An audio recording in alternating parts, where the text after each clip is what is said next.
Headlines प्रायोजक राम बंधू लोणचे. आता प्रत्येक जण जिंकेल.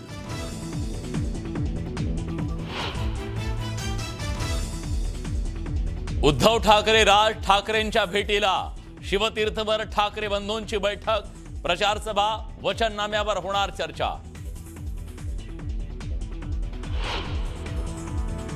कल्याण डोंबिवलीत महापालिका निवडणुकीत भाजपचे 5 उमेदवार बिनविरोध, तर शिवसेनेच्या 4 उमेदवारांचीही बिनविरोध निवड.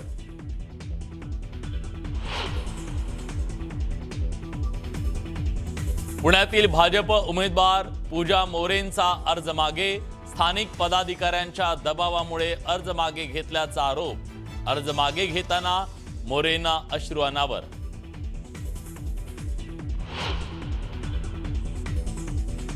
नाशिक भाजपमधील अंतर्गत वाद पुन्हा चव्हाट्यावर.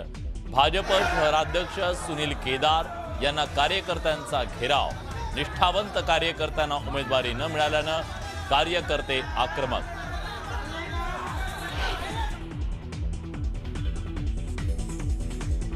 कृपाशंकर सिंह यांचं विधान अनावधानानं नाही तर ती भाजपची खेळी. ते भाजपचे बोलके पोपट. तर पैसा फेको तमाशा देखो अशी भाजपची रणनीती. संजय राऊतांची जोरदार टीका.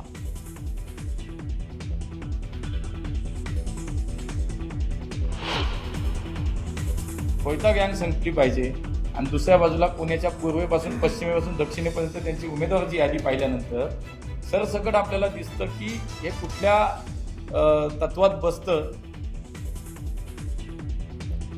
गुंडांच्या नातेवाईकांना उमेदवारी दिल्याच्या मुद्द्यावरून मुरलीधर मोहोळांचा अजित पवारांवर जोरदार निशाणा.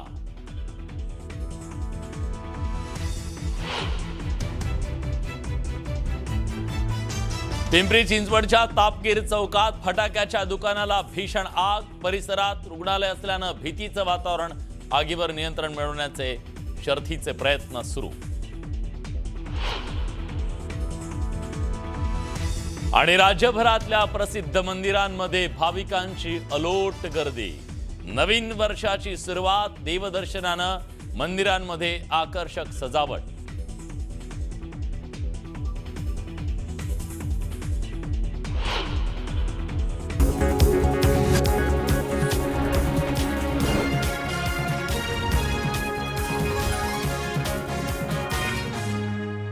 न्यूज 18 लोकमतच्या कॉटन किंग स्टुडिओ मध्ये आपलं स्वागत. मंडळी नमस्कार. खरं तर वर्ष उलटलं, 2025 सरलं आणि आपण 2026 मध्ये आलो. आपल्याला वाटलं होतं खूप काही बदलेल, पण राजकीय पटलावर मात्र कालचा प्रयोग नव्या अंकात सुरू झालेला आहे.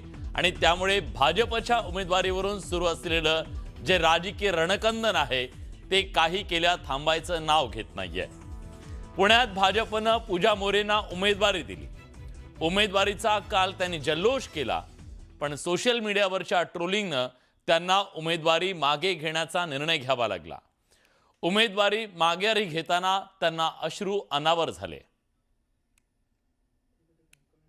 माननीय मुख्यमंत्री साहेब, आम्ही फक्त आरक्षणच मागताय, नाही तुमची बायको मागत. कुणीतरी एक मुलगी होती क्रांती मोर्चातली, तिच्या तोंडातून असं वाक्य गेलेलं आहे की देवेंद्र फडणवीस साहेब, मी मराठा आरक्षण मागते, तुमची बायको मागते. तर हे वाक्य माझ्या तोंडातील नाही. माननीय मुख्यमंत्री साहेब, आम्ही फक्त आरक्षणच मागताय, नाही तुमची बायको मागत. मोठे मोठे लोक चुकतात. मी म्हणत नाही की मी चुकले नाही. पहलगामच्या प्रकरणामध्ये मी चुकले असेल, माफी पण मागितली, मी दिलगिरी व्यक्त केलेली आहे. अनेक मोठे मोठे लोक चुकतात, पण त्यांना तुम्ही ट्रोल करत नाही. काही तुमचा कोणता दबाव आहे का? तुम्ही माघार घेत आहात? तुमच्या उमेदवारी संदर्भामध्ये माघार घेत आहे. माझ्यावर कुठल्याही प्रकारचा दबाव नाही. उमेदवारी मागे घेतल्यानंतर पूजा मोरे यांनी आपली भूमिका मांडली. यावेळी त्यांच्या अश्रूंचा बांध फुटला. पुणे पालिकेच्या प्रभाग 2 मधून भाजपाने त्यांना उमेदवारी दिली होती. उमेदवारी अर्ज भरल्यानंतर त्यांच्या समर्थकांनी मोठा जल्लोष केला होता.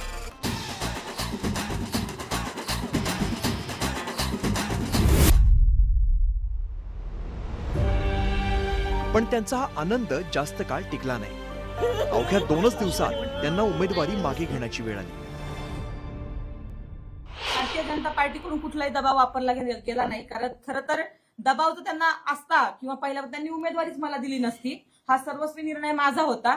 मी घेतलेल्या भूमिकेमुळे काही पक्षाच्या जागांवर अडचण निर्माण होते की काय असा प्रश्न निर्माण झाला होता. मला असं वाटतं की मी एकटी निवडून येण्यापेक्षा भारतीय जनता पार्टीचे अनेक लोक त्या ठिकाणी सभागृहामध्ये बसणं मला गरजेचं वाटलं आणि त्याच्यामुळे स्वतः जबाबदारी स्वीकारून माझ्या मागच्या आयुष्याची जबाबदारी स्वतः मी स्वीकारली आहे आणि मी त्याग करण्याचं ठरवलेलं आहे. आजही त्यांनी तुझ्या चुकीचा व्हिडिओ व्हायरल करतात, ते चुकीचं घडतं हे मला माहिती आहे. तुम्ही निर्णय घ्याल तो आम्हाला मान्य असेल असं पक्ष नेतृत्वाने सांगितलं, पण स्वतः मी एक पत्नी कशी असावी, दुसऱ्यांवर अन्याय होऊ नये म्हणून माघार काय घ्यावी हे या वाघिणीने दाखवलंय. मी माझ्या वतीनं माझ्या मित्रांच्या वतीने आभार व्यक्त करतो. पालिका निवडणुकीत अनेक नाट्यमय राजकीय घडामोडी घडत असल्याचं पाहायला मिळत आहे. पूजा मोरे जाधवांच्या बाबतीतही असाच काहीचा प्रकार घडलाय. भाजपात प्रवेश करण्यापूर्वीची राजकीय वक्तव्य आणि सोशल मीडिया पोस्टमुळे त्यांची उमेदवारी धोक्यात आली आहे. पहलगाम दहशतवादी हल्ल्यादरम्यान दहशतवाद्यांनी धर्म विचारून पर्यटकांची हत्या केली नसल्याचा दावा पूजा मोरे जाधव यांनी केलेला होता. त्यावेळी पूजा यांच्या त्या वक्तव्याचा व्हिडिओ प्रसारमाध्यमांमध्ये चांगला चर्चेत आलेला होता. तसंच मराठा आरक्षण आंदोलनादरम्यान त्यांनी मुख्यमंत्री फडणवीसांविषयी आक्षेपार्ह विधान केल्याचा दावा सोशल मीडियातील पोस्टमध्ये करण्यात आलाय. भारत जोडो यात्रेत राहुल गांधींसोबतचा त्यांचा फोटोही विरोधकांसाठी टीकेचं अस्त्र ठरला. भाजपातील एका गटाने जाणीवपूर्वक सोशल मीडियावरती रान पेटवल्याचा दावा पूजा मोरे जाधवांनी केलाय. कुठतरी एक मुलगी होती क्रांती मोर्चातली, तिच्या तोंडातून असं वाक्य गेलेलं आहे की देवेंद्र फडणवीस साहेब, मी मराठा आरक्षण मागते, तुमची बायको मागत नाही. तर हे वाक्य माझ्या तोंडातील नाही, हे वाक्य कुणतरी इतर मुलींनी बोललेलं आहे, परंतु आज ते माझ्या तोंड घशी पाडलेलं आहे आणि हे मीच बोलला सांगते. मी वारंवार सांगतेय की हे वाक्य माझं नाही, मी व्हिडिओ रिलीज करते. गेल्या 2 दिवसांपासून पूजा यांच्या उमेदवारीवरून सोशल मीडियावर बरीचशी चर्चा रंगली होती. त्यामुळे भाजपावरती दबाव वाढल्याचं चित्र होतं. भाजपाने वरिष्ठ नेते आणि ध्येय धोरणांवरती टीका करणाऱ्याला उमेदवारी दिल्याची टीका पूजा मोरे जाधवांच्या विरोधकांकडून करण्यात आलेली होती. त्यामुळेच अखेर त्यांच्यावरती उमेदवारी मागे घेण्याची नामुष्की उडाली. वैभव सोनवणे, न्यूज 18 लोकमत, पुणे.